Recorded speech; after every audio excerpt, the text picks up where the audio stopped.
सागर वाले जंगल में एक बहुत बड़ा महल था जिसकी महारानी थी रानू चिड़िया।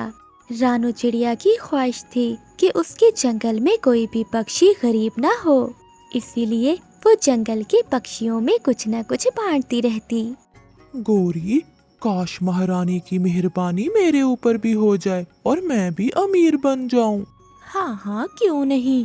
वो दोनों पति पत्नी बहुत लालची थे और काहिल भी। वो अमीर बनने की कोशिश में हमेशा अपना नुकसान करते। कबूतर, अगर मेरे जंगल में कोई गरीब है तो उसे मेरे जन्मदिन पर बुलाया जाए। ठीक है महारानी, जैसी आपकी मर्जी।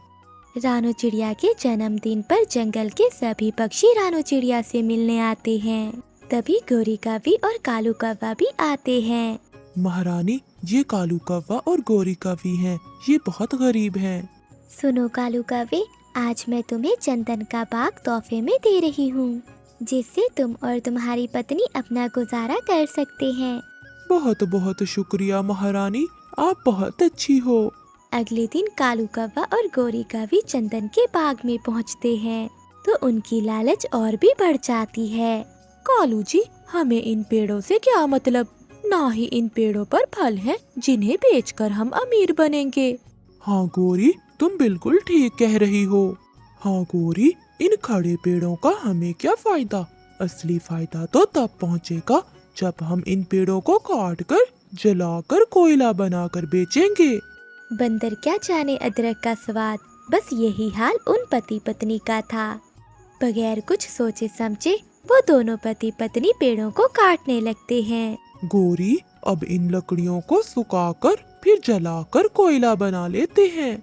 ऐसे ही कुछ दिनों में वो दोनों पति पत्नी तमाम पेड़ काटकर कोयला बना लेते हैं। फिर वो दोनों कोयला लेकर मिठू तोते के पास जाते हैं। अरे मिठू तोते, हमें ये कोयला एक साथ बेचना है। बताओ कितने पैसे दोगे? इन कोयलों के तो मैं 10 सोने के सिक्के दूंगा। अरे वाह वाह, इतने सारे पैसे। कालू, बेच दो, सारे कोयले दे दो इसे और पैसे ले लो। कबूतर, क्यों ना आज जंगल में सैर की जाए। फिर रानू चिड़िया घूमती हुई कालू कौवे के बाग तक आ जाती है। रानू चिड़िया उन तमाम कटे हुए पेड़ों को देखकर बहुत हैरान थी। कालू कौवे, महारानी तुमसे मिलने आई है। आइए आइए महारानी, आपका स्वागत है। कालू और गोरी, अब तो तुम गरीब नहीं हो ना, तुमने सारे पेड़ बेच दिए हैं। हाँ महारानी, मैंने घर तो बनवाया उन पैसों से, मगर अभी तक जरूरियात पूरी नहीं हुई। वो कैसे? इतने सारे पेड़ों के तो तुम्हें बहुत सारे पैसे मिले होंगे। हाँ हाँ महारानी, मुझे 10 सोने के सिक्के मिले थे। हमने पेड़ काटकर उन लकड़ियों से कोयला बनाकर बेचा था। ये सुनकर महारानी रानू चिड़िया हैरान हो जाती है और कहती है, क्या उन लकड़ियों में से कोई लकड़ी बची है? जी जी महारानी, ये कुल्हाड़ी का डंडा बचा है। इस लकड़ी के डंडे को ले जाकर बाजार में एक चंदन का ताजर है, उसे बेच कर आओ, फिर ही तुम दोनों को इसकी कीमत मालूम होगी। फिर वो दोनों उस लकड़ी को एक चंदन के ताजर को बेचते हैं, जो उसे बहुत सारे पैसे देता है। फिर उन दोनों पति पत्नी को सब मालूम होता है और वो महारानी के पास जाते हैं। महारानी, हमसे गलती हो गई जो हमने इतने कीमती पेड़ों की अहमियत को ना जाना। हाँ महारानी, हम पे कृपया करें और हमें एक और मौका दें। गोरी और कालू, ऐसा मौका एक बार ही मिलता है। अब उस जमीन पर मेहनत करके गेहूं उगाओ। प्यारे दोस्तों, इस कहानी को लाइक, चैनल को सब्सक्राइब और अपने दोस्तों के साथ शेयर करना मत भूलिएगा। आपका धन्यवाद। एक ज़माने में एक कबूतर रहता था। वो बहुत अमीर था, लेकिन वो कबूतर बहुत कंजूस था। कबूतर की एक नौकरानी थी जिसका नाम था रानू चिड़िया। कबूतर अब बहुत बूढ़ा हो गया था, उसे उड़ने में बहुत मुश्किल होती थी। तो उसकी नौकरानी रानू चिड़िया ने उसे मशवरा दिया कि वो एक घोड़ा खरीद ले। आखिरकार एक रोज कबूतर बाजार गया और चंद सोने के सिक्कों में एक घोड़ा खरीद लिया। अब हुआ यूं कि उसी बाजार में 3 चोर भी फिर रहे थे, जिन्हें खुद मेहनत करने की बजाय दूसरों की मेहनत पर जिंदगी गुजारना अच्छा लगता था। जब उन्होंने देखा कि कबूतर ने एक घोड़ा खरीदा है तो उसने अपने साथियों से कहा, दोस्तों, ये घोड़ा तो हमारा होना चाहिए, मगर ये कैसे मुमकिन होगा? हम तीनों अलग अलग रास्ते पर उस बूढ़े कबूतर का इंतजार करेंगे और हर बार बारी बारी कहेंगे कि उसने जो खरीदा है वो एक घोड़ा नहीं बल्कि गधा है। अगर हम अपनी बात पर अड़े रहे तो जल्द ही वो घोड़ा हमारा हो जाएगा। ऐसा कहते हुए वो तीनों अलग अलग रास्ते पर खड़े हो गए। जब कबूतर अपने घर की जानिब बढ़ने लगा तो सबसे पहले चील ने उसे कहा, कबूतर, कैसे हो आप? चील, मैं बिल्कुल ठीक हूँ। अच्छा कबूतर, तुम कहाँ से आ रहे हो? मैं बाजार से आ रहा हूँ। अच्छा, तो क्या खरीदा आपने? ये घोड़ा जिस पर मैं बैठा हूँ। ये आप कैसा मजाक कर रहे हैं? मुझे तो लगता है आपने एक घोड़ा नहीं गधा खरीदा है। क्या गधा? ये कैसी बात कर रहे हो? कबूतर ये सुनकर आगे बढ़ जाता है। थोड़ी दूर जाने के बाद कबूतर को उल्लू चोर मिला। कैसे हो कबूतर और कहाँ से आ रहे हो? बाजार से।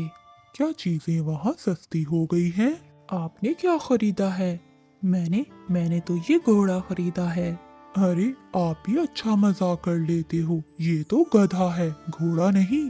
आप भी मुझे यही कह रहे हैं। अगर किसी ने मुझे और कहा तो मैं इसको छोड़ दूंगा। जैसे ही कबूतर आगे बढ़ा उसकी मुलाकात तीसरे चोर से हुई। कालू कौवे ने कबूतर से कहा, आप कहाँ से आ रहे हैं? लगता है बाजार से आ रहे हैं। हाँ, मैं बाजार से ही आ रहा हूँ। अच्छा, तो फिर क्या खरीदा आपने? मैंने एक घोड़ा खरीदा है जिस पर मैं बैठा हुआ हूँ। क्या आप मजाक तो नहीं कर रहे हैं या मुझे बेवकूफ समझ रखा है? क्या हुआ कौवे, मैं झूठ क्यों बोलूँगा? कबूतर, लगता है तुम बहुत बूढ़े हो गए हो। क्या तुम्हें एक गधे और घोड़े में फर्क नहीं पता? जिसके बाद कबूतर को बहुत गुस्सा आता है और वो घोड़े से उतरकर वापस अपने घर की तरफ चल पड़ता है। कबूतर के जाने के बाद वो तीनों चोर घोड़े को लेकर वहाँ से चले गए। जब बूढ़ा कबूतर अपने घर पहुँचा तो उसने अपनी नौकरानी रानो चिड़िया को सारी बात बताई। अरे नहीं, आपको किसी ने बेवकूफ बनाया है। वो लगता है जरूर कोई चोर होंगे। रानो, कोई बात नहीं, मैं उन्हें एक अच्छा सबक सिखाऊंगा। अगले दिन बूढ़ा कबूतर 2 जुड़वा बकरियों को खरीदकर अपने घर ले आया। फिर उसने रानो चिड़िया को अच्छा खाना बनाने के लिए कहा, क्योंकि आज वो किसी मेहमानों को अपने घर में दावत पर बुलाने वाला था। फिर बूढ़े कबूतर ने एक बकरी को बांध दिया और उसे खाने के लिए घास भी दी। जिसके बाद दूसरी बकरी को वो बाजार ले गया। जैसे ही कबूतर बाजार पहुंचा तो वो तीनों चोर वहीं थे। कबूतर, तुम यहाँ कैसे? कुछ नहीं, मैं कुछ सामान खरीदने आया था, क्योंकि मेरे कुछ दोस्त रात को खाने पर आ रहे हैं और अगर आप भी मेरी दावत पर आएंगे मुझे बहुत अच्छा लगेगा। फिर कबूतर ने सारी चीजें खरीदने के बाद उसे बकरी के ऊपर रख दिया और उन तीनों चोरों के सामने बकरी से कहा, अब जल्दी से जाओ और रानो से कहो कि अच्छे अच्छे पकवान बनाए। मैं अपने दोस्तों के साथ आता हूँ। फिर कबूतर जैसे ही बकरी को छोड़ता है तो वो फौरन भाग जाती है और कबूतर कुछ देर बाजार में ही रहता है और शाम होते ही वो कबूतर के घर पहुँचे। कबूतर के घर उन तीनों चोरों ने देखा कि उनकी बकरी तो वहीं बंधी हुई है। वो हैरान हो गए क्योंकि उन्हें लगा ये वही बकरी है जिसकी कमर पर सामान बांधकर कबूतर ने उसे घर जाने के लिए कहा था। फिर वो सब घर के अंदर गए। रानो, तुमने वो सब बनाया है ना जो मैंने बकरी से कहा था? रानो चिड़िया बहुत समझदार थी, वो समझ गई। हाँ साहिब, सारे पकवान मैंने बना दिए हैं। जब तीनों चोरों ने वो खाना देखा तो वो भी हैरान रह गए। उन्होंने बकरी को पाने के लिए एक योजना सोची। फिर उन तीनों चोरों ने मिलकर कबूतर के साथ खाना खाया।